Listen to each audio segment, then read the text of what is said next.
Alors, ce qu'ils me disaient, ils étaient fiers parce qu'ils disaient que c'était un nom important, notamment dans le football africain, et que de voir son fils qui jouait ici en Europe et en France, c'était une fierté pour eux. Ils mettaient les corners, ils sortaient un mouchoir blanc, c'est ça, ils sortaient un mouchoir blanc, et ils mettaient les corners directs. Moi, j'étais fier de voir ces images. Je dis, ah oui, technique quand même.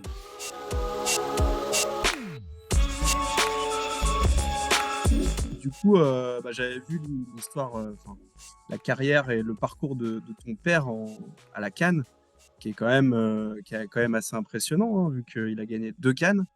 Et Ouais, je voulais qu'on en discute un peu. Euh, voilà, il a gagné les CAN 68 et 74, c'est ça? Euh, ouais. Pourquoi déjà, j'avais une question un peu toute bête, mais pourquoi on le sait pas trop ça en France, que ton père est double vainqueur de la CAN? Alors, déjà, excuse-moi, je suis en train de finir de manger, donc c'est impoli. Pas Bon, de il est problème. tard, tu vois. Non, pourquoi on le sait peu? Parce que je pense que je me suis jamais trop exprimé là-dessus. Euh, c'est vrai que dans les interviews, j'ai souvent parlé, c'était lié un peu aussi à moi avec la Coupe du Monde en 2014 au Brésil, donc je parlais beaucoup de cette Coupe du Monde parce que c'était la première équipe d'Afrique noire à participer à une Coupe du Monde en 74 en Allemagne. C'est vrai que ça, je l'ai un peu évoqué, mais c'est vrai que de nature, comme je n'aime pas forcément parler de moi et de tout ça, c'est vrai qu'il est double vainqueur de la CAN. Et alors, peut-être parce que moi, j'en ai pas suffisamment parlé, et peut-être que justement, il n'y a pas eu des gens comme toi qui sont enseignés là-dessus aussi, hein, qui m'ont questionné là-dessus. Ouais. Alors, on va essayer de voir ce que toi, tu sais de tout ça. Je sais pas, justement, j'ai vu un petit peu quand on a parlé quand même que, justement, lui, il t'en a parlé un petit peu. Après, toi, tu étais jeune aussi quand il a pu t'en parler. Donc, voilà, il y a ce côté un peu mémoire qui est peut-être compliqué à avoir eu avec lui. Mais qu'est-ce que t'en sais, toi, en fait, de ces deux cannes? Moi, ce que je sais, c'est que forcément, quand j'étais petit, donc on n'a pas pu forcément évoquer tout ça avec mon père. Mais ce que je sais, ce que ça représentait, c'est quand je croise beaucoup de gens, que ce soit dans les gares, dans les aéroports, dès que je croise des Congolais, ils me parlent tous de lui. Ils me parlent tous de lui. Je parle des anciens, hein, vraiment, ils me parlent de lui. Des fois, quand je croisais les parents même de Makelele, ou de certains Congolais, Giresse, Kimbo, à chaque fois, on me parle de lui. On me parle de lui tout le temps. Donc, tu sens qu'il a vraiment laissé une trace, une empreinte, en tout cas au Congo, et enfin à Kinshasa, à l'époque le Zaïre, qui est très très forte parce que on l'appelait, on surnommait le sorcier blanc, le sorcier, pardon, il mettait les corners, il sortait un mouchoir blanc, c'est surtout ça, il sortait un mouchoir blanc, et il mettait les corners directs ou des coups francs. Donc, pour moi, ça fait partie un peu d'une légende, mais comment les gens ils en parlent, il y en a qui l'ont vécu, il y en a qui m'ont dit j'étais au stade. Voilà, ça avait l'air d'être un truc de fou. Ouais, qu'est-ce qu'ils t'ont raconté, les gens qui étaient au stade, justement? Mais il me disait, dès qu'il y avait un événement, enfin, dès qu'il y avait un coup franc ou en fin de match, il sortait son mouchoir et il secouait. Puis, du coup, il tirait, il y avait but. Enfin, je pense que ça a dû souvent arriver. Après, je pense que la légende a fait que tu as l'impression qu'à chaque coup franc, il y avait but. Mais je pense que ça a dû arriver à plusieurs reprises. Et du coup ça s'est resté. Et ce qui est quand même incroyable, justement, s'il y a une légende, c'est il y a quelque chose derrière. Et justement, ouais, donc pour bien expliquer, c'était surtout sur les corners, non? Des corners directs où, en gros, il agitait ce mouchoir blanc quand il pensait qu'il allait marquer, c'est ça? Ouais, ouais, c'est exactement ça. Quand il pensait qu'il marquait, il agitait ce mouchoir blanc. Et c'est vrai que c'était plus sur les corners, en effet. Et ça a été je pense que c'était un truc qui était, parce qu'après, le public, de ce qu'on me dit, hein, le public répondait aussi, il sortait aussi des mouchoirs quand il tirait les corners. Donc, voilà, j'aurais bien aimé avoir des images, j'aurais bien aimé voir. Mais bon, c'est compliqué à retrouver des images de cette époque-là. Et il y avait le club de Lille qui t'en avait un petit peu montré. J'ai vu une vidéo. Ça t'avait touché à ce moment-là? Qu'est-ce que ça Bien t'avait sûr. fait? Bien sûr que ça m'avait touché parce que c'est une fierté. C'est une fierté d'avoir son papa qui a participé quand même à deux CAN, qui a gagné deux CAN. C'est quand même fou. J'aurais bien aimé au moins gagner une. Bon, j'ai choisi la France, donc au moins gagner moins d'euros. J'aurais bien aimé, mais gagner deux CAN, c'est exceptionnel. C'était la meilleure équipe d'Afrique à cette période-là. Euh, c'est sûr que ça fait chaud au cœur, parce que c'est des images que moi, j'avais jamais vues. Et quand on montre ça, ben oui, ça fait chaud au cœur. Et ouais, tu parlais justement du père de Claude Makélélé aussi, qui a joué à peu près avec cette équipe-là. Alors, je crois qu'il n'a pas gagné la CAN, lui, mais il devait peut-être être pendant la Coupe du Monde. Tu en as parlé, tu me disais, avec ses parents et peut-être lui aussi. Qu'est-ce qu'il en ressort de tout ça? Non, c'était son papa qui m'en avait parlé quand je l'avais croisé. Mais en fait, c'est comme si pour eux, en fait, j'étais l'héritage, la succession. Et alors, ce qu'ils me disaient, ils étaient fiers parce qu'ils disaient que c'était un nom important, notamment dans le football africain, et que de voir ben, son fils qui jouait ici en Europe et en France, ben, c'était une fierté pour eux. Mais pour moi, c'était aussi presque je ne vais pas dire que j'étais validé, mais comme j'étais le fils je vais dire de mon père, de Ricky, ben forcément, voilà, on va dire que j'étais adoubé, quoi. J'étais adoubé et j'avais le respect, en fait, des gens, en tout cas, de tous là, en l'occurrence, je parle du père de Claude, mais de tous les Congolais que je peux croiser à droite, à gauche. Et en plus, j'ai joué dans le Nord, donc près de la Belgique. Donc, je peux vous dire qu'il y avait beaucoup de Congolais que je croisais et qui m'en parlaient. Et on sentait que ça. Ils étaient fiers. Ils étaient vraiment fiers de m'en parler. Et pour moi, ben forcément, ça me rendait fier. Et voilà, tu penses, tu fais des images. Et en tout cas, tu dis que c'est beau parce que l'image qu'il a laissée, j'ai jamais vu une personne venir me parler en mal de lui. Et dans le jeu, il avait l'air d'être un peu au même poste que toi, peut-être un peu plus offensif. Ouais. Qu'est-ce que t'en sais un peu? Est-ce que lui, quand t'as commencé le foot, il a aussi un petit peu peut-être influencé la façon dont tu joues actuellement? Ou Non, enfin, pas forcément, j'étais trop petit.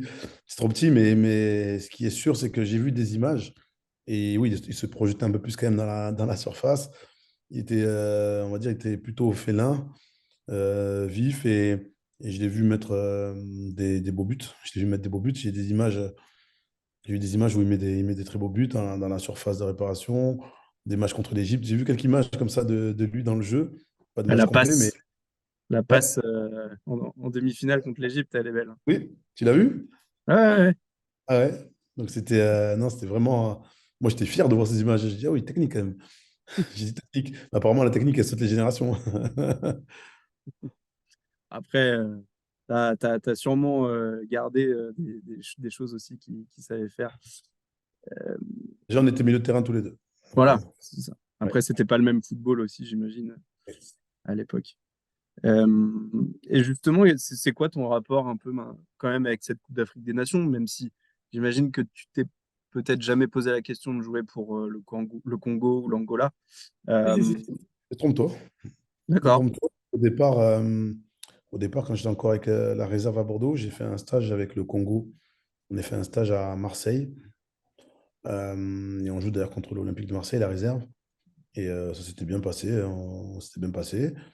Et c'était peut-être au mois de janvier, peut-être janvier ou février, je sais plus, de 2003. Ouais, j'ai fait mon premier stage. Et en 2003, 2004, je sais pas. Non, 2003, c'est sûr. 2003.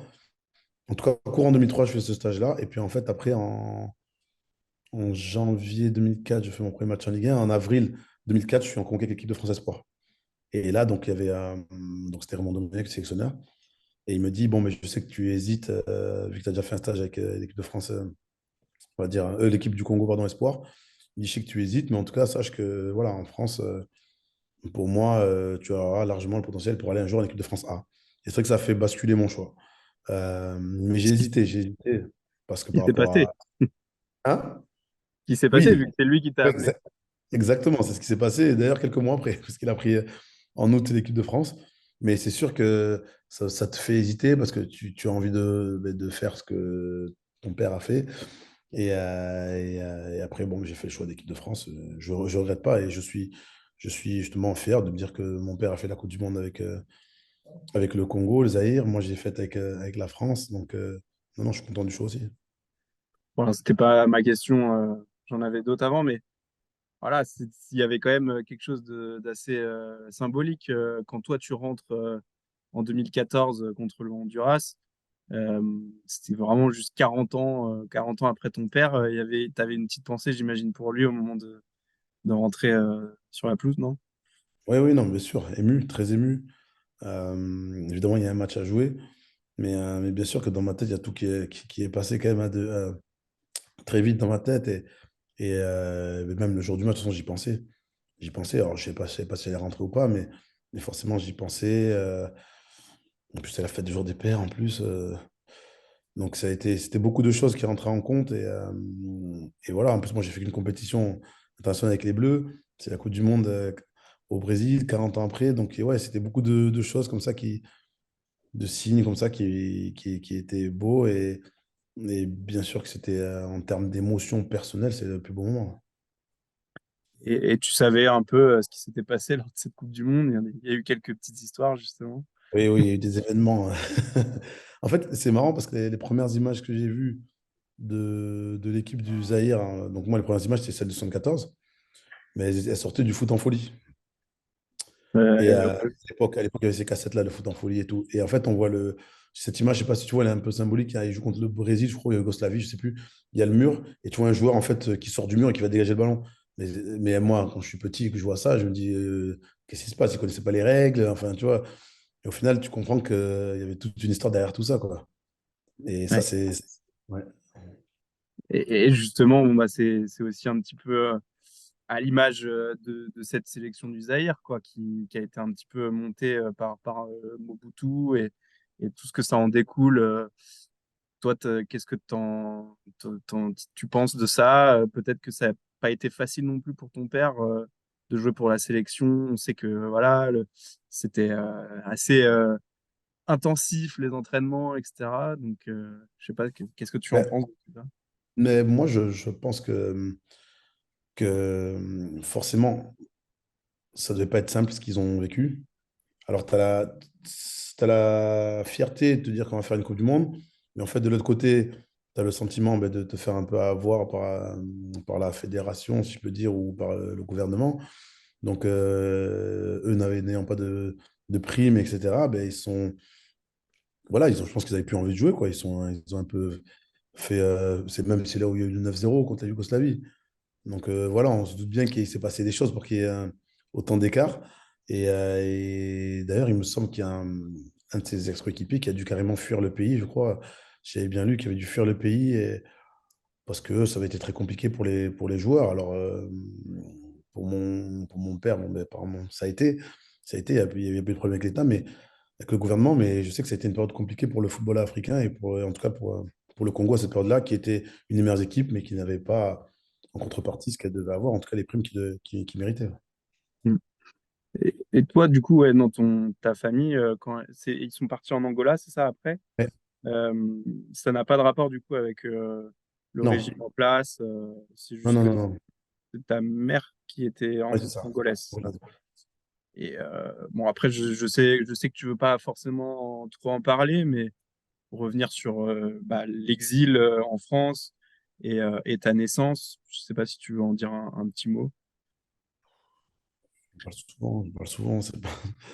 Non, non, mais après, tout simplement, bah, dire que nous, en tout cas, c'est les enfants, on est fiers qu'il y ait eu cette guerre civile en Angola. Donc, il a pris le soin de prendre quand même toute sa famille, tous ses enfants, et de chercher, on va dire, une meilleure vie. Et on l'a trouvé ici en France. Donc, voilà, après, moi, mon histoire perso, comme je t'ai dit au début, j'aime pas trop parler de moi déjà. Mais bien sûr que c'est pas anodin. Mais en tout cas, voilà, moi, j'aime pas trop parler de ça dans le sens où je veux pas qu'on dise. Ouais, enfin, qu'on ait de pitié pour moi, quoi. Moi, je vois plutôt ça comme une deuxième chance que j'ai eue, et grâce à mon père, grâce à ma famille, et c'est plutôt comme ça que je le prends. Et c'est même une grosse chance parce que, alors, je crois que c'est lui hein, qui t'a poussé à aller au Girondin de Bordeaux ensuite. Mais voilà, le fait d'être arrivé en France, ça t'a permis aussi de tout de suite bah, essayer de rentrer dans le monde professionnel. Comment ça s'est passé justement avec ton père, les souvenirs que tu en as en tout cas de ce début, de cette arrivée au Girondin? Mais je pense qu'il m'a transmis l'amour du sport en général. Parce moi, j'étais toujours avec lui en train de regarder tous les matchs de foot déjà. Pour te dire, à l'époque, on n'avait pas Canal, donc forcément, on essayait de regarder les scores avec le bzzz, tu vois, on essayait de. c'était énorme. Donc, mais on essaie de regarder quand même. Des fois, on a regardé, je pense, des bouts de match comme ça, alors qu'on voit quasiment rien. On voit rien même. Après, tout, on regardait la Formule 1, on regardait le tennis, on regardait vraiment tous les sports. Il m'a donné cet amour-là du sport en général.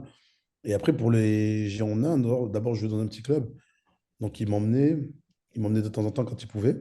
Je jouais à un club qui s'appelait Transport en commun, donc il m'emmenait quand il pouvait. Et après, au Girondins, il est venu me voir quand même à quelques reprises, parce qu'il était déjà un petit peu malade, donc il était venu me voir à quelques reprises.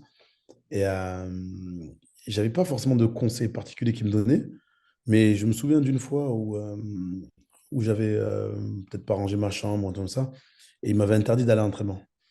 Et ça m'a marqué. Ça m'a marqué parce que je me dis, bon, il y avait, certes, il aimait que j'aille au foot, mais il y avait quand même cette rigueur qui, voilà, ok, le foot c'est bien, mais tu fais ce que tu as à faire déjà à la maison et après le foot ça viendra après. Donc ça, c'est un truc qui m'est resté et voilà, je pense que c'est des choses qui sont hyper importantes, mais c'est des valeurs qui sont importantes et il n'y a pas que le foot dans la vie.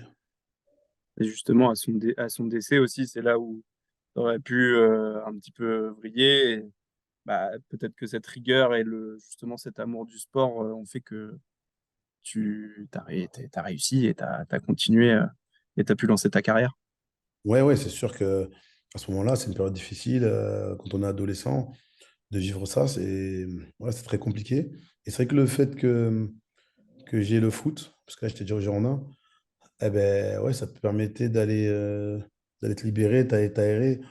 Et le fait d'avoir continué à aller aux entraînements, c'est vrai que bon, chez nous en Afrique, les deuils ils sont assez importants et assez longs. On avait beaucoup de monde à la maison et ça me faisait un peu sortir de tout ça. Et je me dis, oui, que le foot, je vais pas dire que ça m'a sauvé, mais en tout cas, ça m'a permis de voir autre chose, d'évacuer et après ben, de construire ma voie et mon chemin. Juste une dernière question, après je t'embête pas. On est forcément obligé aussi de parler de ton association. C'est les orphelins de Makala, hein, c'est ça, hein. Et c'est ça. Forcément, ça renvoie aussi à ton père. J'imagine que voilà, c'était un choix qui était important pour toi d'aider bah, les jeunes, les enfants qui sont un peu démunis à Kinshasa où ton père vivait, c'est ça, hein. Ouais, exactement. C'était important pour moi. C'est vrai que depuis le début que j'avais commencé, j'avais envie on va dire, de faire perdurer, rendre hommage à notre nom, du coup, et à ce qu'il a fait lui pour le Zaïre.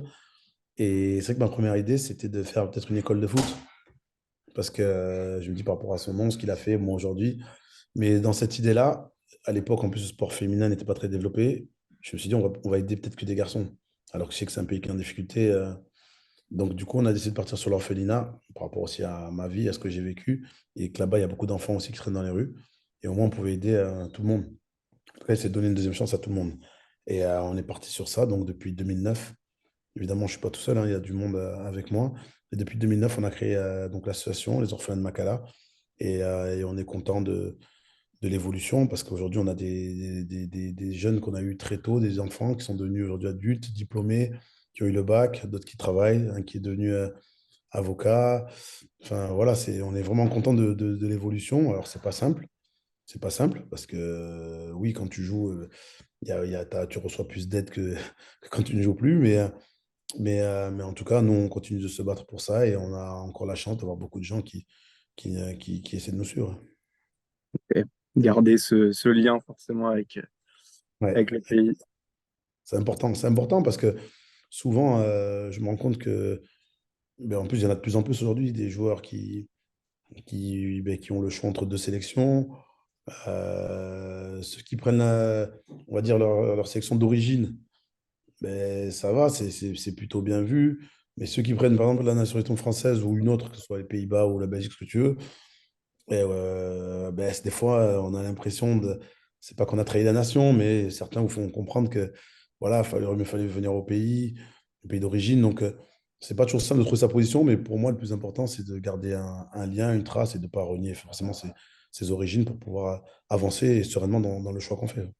Que toi, on a pu te le reprocher un petit peu au Hum, pays là-bas, justement. bah, il y a beaucoup de gens qui auraient aimé que j'y aille. Comprenez pas. Voilà, parce qu'a fait mon papa, etc. Quand j'ai eu ce trou en sélection d'équipe de France de 4 5 ans où j'allais pas, forcément, là, on me l'a rappelé. Mais bon, voilà, c'est comme ça, c'est un choix que j'ai fait au départ. J'assume totalement et je suis content d'avoir fait, en tout cas, cette Coupe du Monde. Bah, écoute, nickel, hein, je crois on a fait le tour. Si tu avais une dernière anecdote peut-être qu'on ne sait pas sur lui, mais Bon, non, comme ça, non, j'ai pas de non, non. particulier.